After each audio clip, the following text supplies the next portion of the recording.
जीवन में जब भी हमारे समक्ष संकट आता है तो हमारे पास दो मार्ग होते हैं। पहला मार्ग भयभीत हो जाना, दूसरा मार्ग साहस के साथ उसका सामना करना। दोनों का मंतव्य एक ही है, लक्ष्य एक ही है, आत्म सुरक्षा, जीवन रक्षा।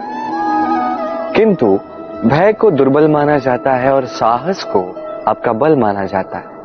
कारण यह है कि भय ये केवल एक प्रतिक्रिया है, वही साहस ये एक निश्चय, एक प्रतिबद्धता। और साहस के साथ यदि संकट का सामना आप करोगे तो हो सकता है उस संकट का सदा सदा के लिए आप दमन कर दो। क्योंकि संकट जब आता है सर्वप्रथम हमारा द्वंद्व होता है यहां मन। उस संकट का सामना हम यहां करते हैं। यदि इस हृदय को, इस मन को साहसी आप बना दो तो इसमें कभी भय नहीं आएगा और उस संकट का सामना करना सरल होगा, विजय प्राप्त करना सरल होगा। इसलिए निश्चित रूप से साहस अधिक श्रेष्ठ है। जीवन में जब भी कोई संकट आए तो साहस के साथ उसका सामना कीजिए और मेरे साथ प्रेम से कहिए राधे राधे। एक गैया और एक बछड़े में कैसा संबंध होता है। एक गैया अपने बछड़े को पुकार लगाती है और बछड़ा सहस्त्र गैयाओं में से अपनी माता का स्वर पहचान लेता है और अपनी माता से आके लिपट जाता है। अब कुछ ऐसा ही संबंध है आपके कर्मों का और आपके कर्म फल का भी। आप जो कर्म करेंगे, आपके कर्म फल को पुकार लगाएंगे और आपका कर्म फल कहीं ना कहीं से आपको ढूंढते ढूंढते आके आपसे लिपट जाएगा। तो उचित तो यही होगा कि आप सत्कर्म करें, क्योंकि एक बार भले ही ईश्वर आपको आपकी भूल के लिए क्षमा करते, आपके कर्म नहीं करेंगे। तो यदि आप दुष्कर्म करने वाले हैं तो आप समझ जाइए। अब यदि आप शुभ कर्म करने वाले हैं तो आप समझ जाइए, जो आपका कर्म होगा आपका फल आपके पास अवश्य आएगा। आज नहीं तो कल, कल नहीं तो कुछ और समय में, किंतु आएगा अवश्य। आइए मेरे साथ प्रेम से कहिए राधे राधे। हम सभी कभी ना कभी जीवन में ईश्वर से कुछ न कुछ मांगते हैं और ईश्वर जब हमारी मनोकामना पूर्ण करते हैं हम बड़े प्रसन्न हो जाते हैं। परंतु जब ईश्वर हमारी मनोकामना पूर्ण नहीं करते तब हम सोचते हैं, संदेह करते हैं, क्या सच में ईश्वर है? आपको एक बात बता दूं, यदि आपने ईश्वर के समक्ष अपनी इच्छा रखी, अपनी मनोकामना रखी और ईश्वर ने वो पूर्ण कर दी, इसका अर्थ ये है कि ईश्वर जानते हैं कि आपको इसकी आवश्यकता है। किंतु यदि आपने कामना की और वो पूर्ण नहीं हुई तो बस इतना स्मरण रखिए, ईश्वर वो सब देख सकते हैं जो आप नहीं देख सकते। दूसरा कारण ये है कि ईश्वर ये बात भली भांति जानते हैं कि जो इच्छा आप रख रहे हैं वो इच्छा आप स्वयं अपने बल पर पूर्ण कर सकते हैं। तो यदि आपकी इच्छा ईश्वर पूर्ण करते हैं तो उन्हें धन्यवाद कहिए। यदि इच्छा पूर्ण नहीं करते हैं तो और भी धन्यवाद कहिए, क्योंकि वो आपके लिए या तो अच्छा कर रहे हैं या तो आपको उतना योग्य समझ रहे हैं कि आप स्वयं अपनी इच्छा, अपने स्वप्न पूर्ण कर सकते हैं। अपना कर्म करते जाइए, जीवन में आगे बढ़ते जाइए और मेरे साथ प्रेम से कहिए राधे राधे। आम और नीम दोनों ही अपने अपने स्थान पे अत्यंत विशेष, अत्यंत श्रेष्ठ। आम हमारी शक्ति बढ़ाता है, वही नीम रोगों से लड़ने की हमारी क्षमता बढ़ाता है। अब आम अत्यंत मीठा होता है और नीम कड़वा होता है। अब क्या इस कारण से नीम को निराश हो जाना चाहिए या स्वयं से घृणा करनी चाहिए कि वो कड़वा है? कदापि नहीं। देखिए, नीम कड़वा है, इसमें नीम का कोई दोष नहीं है, दोष जिह्वा का है। इसे मीठा भाता है और कड़वा नहीं भाता। किंतु यदि आप नीम का उपयोग अपने जीवन में नहीं करोगे तो रोगों से लड़ने की आपकी क्षमता बढ़ेगी ही नहीं। तो नींव तो है अत्यंत महत्वपूर्ण।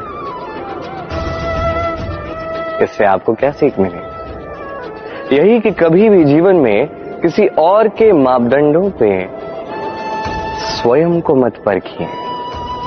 आपकी योग्यता, आपकी विशेषता, आपके गुण अवगुण, ये स्वयं आप समझ जाइए, इतना ही पर्याप्त है। आइए और मेरे साथ प्रेम से कहिएगा, राधे राधे। क्या आपने कभी कुएं से जल निकालते हुए किसी को देखा है? एक पात्र को रस्सी से बांधा जाता है, उसे कुएं में डाला जाता है, खींच के तब जल प्राप्त होता है। सरल सी बात है, परंतु कभी ये सोच के देखिए, कुएं में पात्र डालने के पश्चात यदि पात्र सीधा ही रहे तो वो जल में प्रवेश कर ही नहीं सकता। ना जल उस पात्र में प्रवेश कर सकता है, उस पात्र को झुकना पड़ता है, तब जाके जल उसमें प्रवेश करता है, तब जाके खींच के आपकी प्यास बुझती है। अब इसमें जीवन की एक अमूल्य सीख छिपी है, एक सीख जो संसार के हर एक व्यक्ति के लिए महत्वपूर्ण है, और उस सीख का नाम है विनम्रता। संसार में हर एक व्यक्ति को विनम्र होना चाहिए। आप स्वयं को विनम्र बना दीजिए, आपको बड़ों का आशीर्वाद भी प्राप्त होगा, सफलता का साथ भी प्राप्त होगा। आप विनम्र नहीं, कुछ भी टिकेगा नहीं। तो विनम्र रहिए और मेरे साथ प्रेम से कहिएगा, राधे राधे। कभी आपने सोचा है कि वो क्या है जो आपको आगे बढ़ने से रोकता है?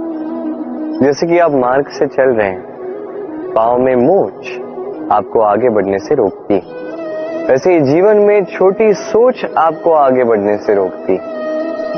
देखिए, यदि एक चाक है जो टूटी हुई है, वो आपको मिट्टी के पात्र नहीं बनने देते। उसी प्रकार किसी से ईर्ष्या करना आपको महान नहीं बनने देता। मैं ऊंचा हूं और वो नीचा है, ये विचार कभी आपको ऊंचे उठने नहीं देता। मन से सारे विकार, ईर्ष्या, मोह, लोभ, लालच सब निकाल फेंकिए। इस सोच को बड़ा कीजिए, सकारात्मकता लाई और पूर्ण समर्पण से कर्म करते जाइए। महानता और सफलता दोनों आपके कदम चूमेंगे। तो आइए और मेरे साथ प्रेम से कहिएगा, राधे राधे। जीवन में जब भी हम किसी ऐसे मार्ग पर चलना चाहते हैं जिस पर कांटे हैं, छोटे कंकड़ हैं जो चुभ सकते हैं, तो हम क्या करते हैं? हम पादुकाएं पहनते हैं और तत्पश्चात हम बड़ी सरलता से उस मार्ग से चल के जा सकते हैं। किंतु यदि पादुका और पांव के बीच कोई छोटा सा कंकड़ आके फंस जाए तो हम कोमल से कोमल मार्ग को भी नहीं पार कर सकते। कुछ समझे आप? इसका सार यही है कि हम बाहरी युद्ध जीत सकते हैं, वहां पे सफल हो सकते हैं, किंतु उससे भी कहीं अधिक महत्वपूर्ण और कहीं अधिक कठिन आंतरिक युद्ध होते हैं, आंतरिक कठिनाइयां होती हैं। लोभ, मोह, क्रोध, लालच, भय, यदि ये आपके भीतर है तो आप संसार के किसी भी स्तर तक पहुंच जाइए, कितना भी बड़ा युद्ध जीत जाइए, आपको संतुष्टि नहीं मिलेगी। तो सर्वप्रथम स्वयं को सुधारें, तत्पश्चात इस संसार को जीतें और उससे पहले मेरे साथ प्रेम से कहें, राधे राधे। कभी कभी हम किसी कार्य को आरंभ करने के विषय में सोचते हैं, फिर और सोचते हैं, फिर और सोचते हैं, सोचते ही रह जाते हैं। देखिए, ये अनुचित नहीं कि हम किसी कार्य को आरंभ करने से पूर्व उसके विषय में सोच विचार करें, उसे समझें, ठीक है, किंतु सारा समय इसी में व्यर्थ करना उचित नहीं है। यदि आपने अधिक समय लगा दिया तो समय आपसे रुष्ट अवश्य होगा, और क्यों ना हो, आप समय को नष्ट कर रहे हैं, ये उचित नहीं। देखिए, निश्चित रूप से सोच विचार कीजिए, आकलन कीजिए, पूर्ण रूप से कीजिए, किंतु ये भी स्मरण रहे कि उस उचित समय में आपको कर्म आरंभ करना है। सोचते ही रहोगे तो कर्म आरंभ नहीं कर पाओगे। और ये समय अत्यंत बलवान है। इसका सम्मान करोगे तो ये आपका साथ देगा, नहीं करोगे नहीं देगा। आइए इस समय का सम्मान करें और मेरे साथ प्रेम से कहें राधे राधे।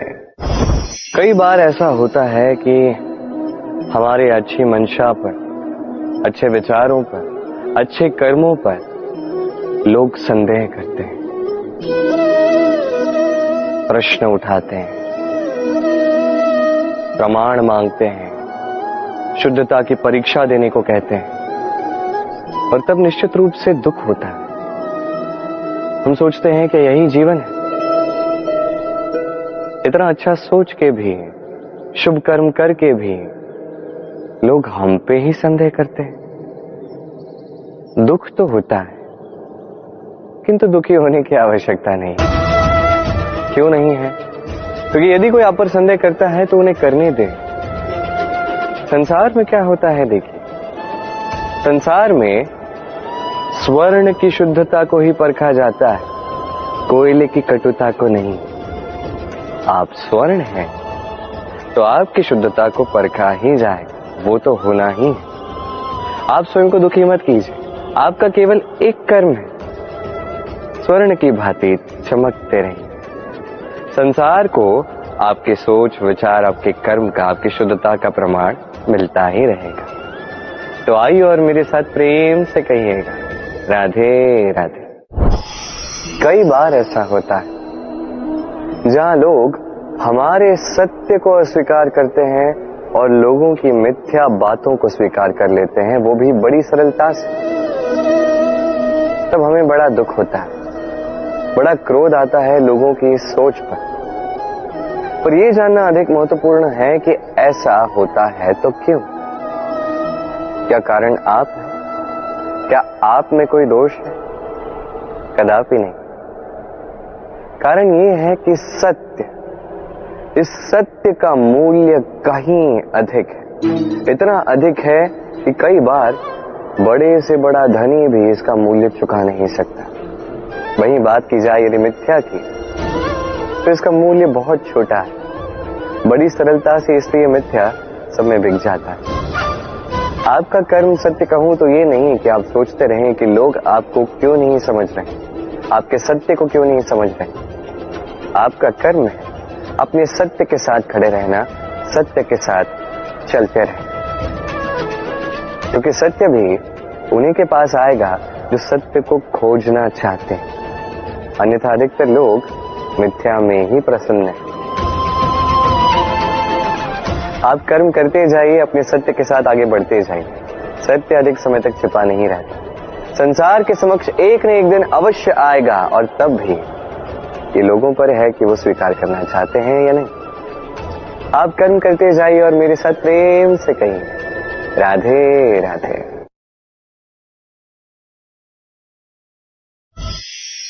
संकट, समस्याएं, कठिनाइयां, ये तो हर एक के जीवन में आते हैं।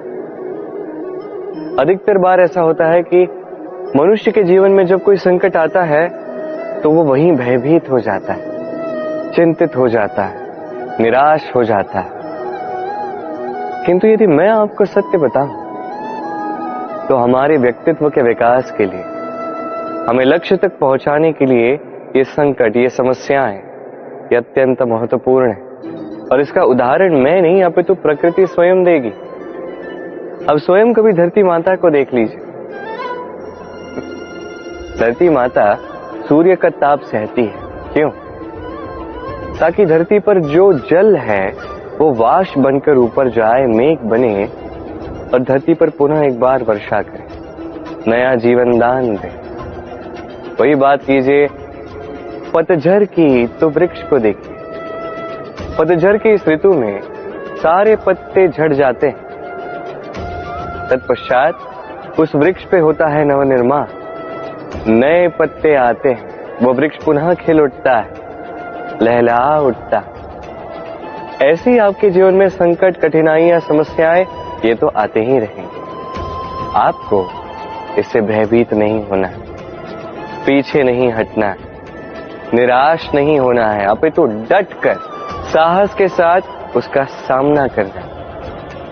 ये करना आप सीख जाएंगे तो आप स्वयं देखेंगे कि यही संकट, यही समस्याएं, यही कठिनाइयां आपको बल प्रदान करें।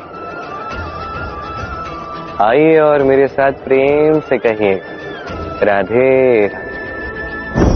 जब हम जीवन में अपने लक्ष्य की ओर अग्रसर होते हैं तो कई सारे लोग हमें सलाह देते हैं कि आप ये कीजिए, आपको वो करना चाहिए, आपको उस आदर्श व्यक्ति की भांति उस मार्ग पे चलना चाहिए। हमें अच्छा लगता है, हम उसका अनुसरण करने लगते हैं, क्योंकि उस मार्ग पे 1 अथवा 10 लोग चल के अपने लक्ष्य को प्राप्त कर चुके हैं। अब उन लोगों को उस मार्ग पे चल के लक्ष्य की प्राप्ति हुई, क्या इसका अर्थ ये भी है कि हमें भी अवश्य होगी? आवश्यक नहीं। मैं आपसे सरल सा प्रश्न पूछता, क्या वो आदर्श व्यक्ति आप हैं? नहीं, वो व्यक्ति कोई और है, जिसकी अपनी सोच है, अपनी विचारधारा है, अपने कर्म है, अपने अनुभव है, अपने गुण, अपने अवगुण है, उनकी अपनी एक यात्रा है, अपना लक्ष्य है। वो आप नहीं। बात की जाए यदि आपकी, तो आपके विषय में सबसे अधिक कौन जानता है? आपकी यात्रा, आपके लक्ष्य के विषय में, आपकी सोच, आपकी विचारधारा, आपके कर्म के विषय में, आपकी कामना के विषय में, आपके अनुभवों के विषय में, इन सब के विषय में सबसे अधिक यदि कोई जानता है तो वो है स्वयं आप। तो अपने जीवन में किस मार्ग को चुनना है और कैसे आगे बढ़ना है,